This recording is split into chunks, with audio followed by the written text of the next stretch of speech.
নমস্কার বন্ধুরা, আমার সায়ন্তিস কিচেন চ্যানেলে আপনাদের সকলকে জানাই স্বাগত।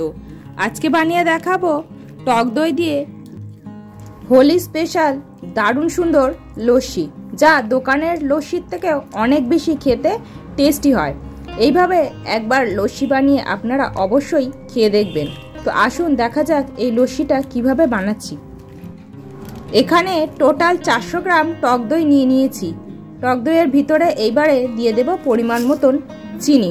যেহেতু টক দইয়ের পরিমাণটা বেশি, সেজন্য এখানে 4 চামচ চিনি দিয়ে দিলাম।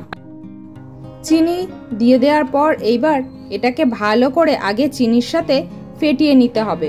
টক দই যত ভালো করে ফেটানো যাবে ততই কিন্তু লস্যির টেস্টটা ভালো হবে। এখানে বাড়িতে একটা কাঠের ডালের কাঁটা ছিল, এই কাঁটাটাই আমি ব্যবহার করেছি এই দইটা ফেটানোর জন্য। কাঠের যে কোনো এরকম কাঁটা যদি ব্যবহার করা হয় তাহলে কিন্তু এই লস্যির টেস্টটা ভালো হয় এবং এটাকে খুব সুন্দরভাবেই ফেটানো যায়।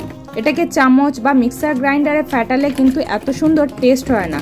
যতটা সুন্দর টেস্ট হবে এই কাঠের কাঁটা দিয়ে এটাকে ভালো করে ফেটিয়ে নিলে। প্রথমে দই আর চিনিটাকে ভালো করে কাঁটা দিয়ে মিশিয়ে নেওয়ার পর কাঁটাটাকে 2 হাত দিয়ে এরকম করে ঘোরালে এটা খুব সুন্দরভাবে একদম স্মুথ একটা দইয়ের মিক্সচার তৈরি হয়ে যায়।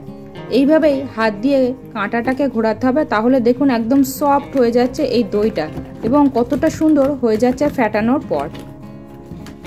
এভাবেই পুরো দইটাকেই ভালো করে ফেটিয়ে নিতে হবে লস্যির জন্য, তাহলে কিন্তু লস্যির টেস্টটা ভালো হবে।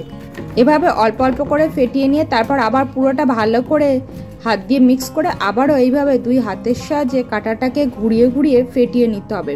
মোটামুটি 2 থেকে 3 মিনিট এইভাবে ভালো করে ফেটাতে হবে। যত বেশি ফেটানো যাবে ততই লস্যির টেস্টটা ভালো হবে।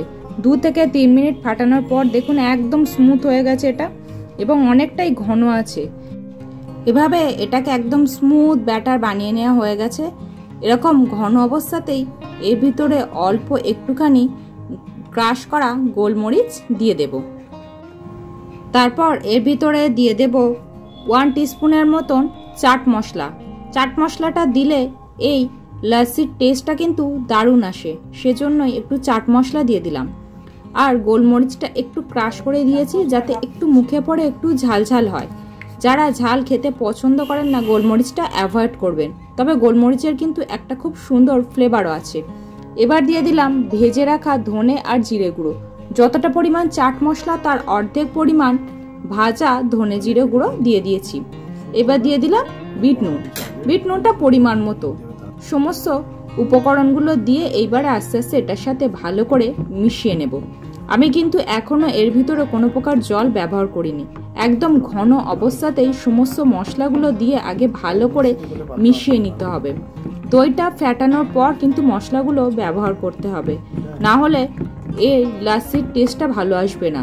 দইটা সমস্ত ফেটানোর পর মশলাগুলো দিলে এটা খুব সহজেই সারা দইয়ের ভিতরে মশলাটা মিশে যাবে। তারপর আবারও একইভাবে এটাকে 2 হাতের সাহায্যে কাঁটাটাকে ঘুরিয়ে ঘুরিয়ে ফেটিয়ে নিতে হবে। সমস্তটা এইভাবে ভালো করে ফেটিয়ে নেওয়ার পর এইবার এর ভিতরে দিয়ে দিতে হবে সামান্য একটুখানি জল।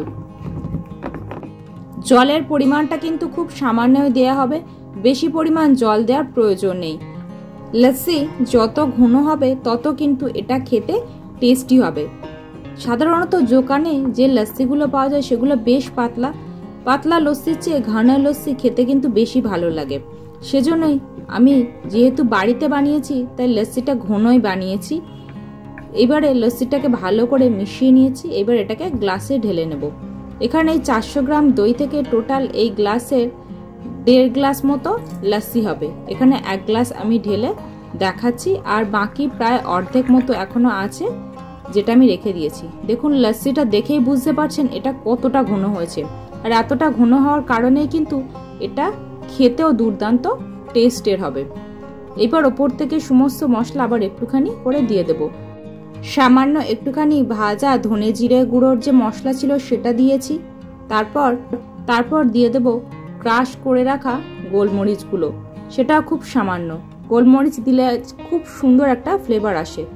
তারপরে আবার দিয়ে দিলাম চাট মশলা আর সামান্য একটুখানি বিট নুন সমস্তটা ওপর থেকে ছড়িয়ে দিয়েছি। এইবার আমাদের লস্যিটা কিন্তু রেডি।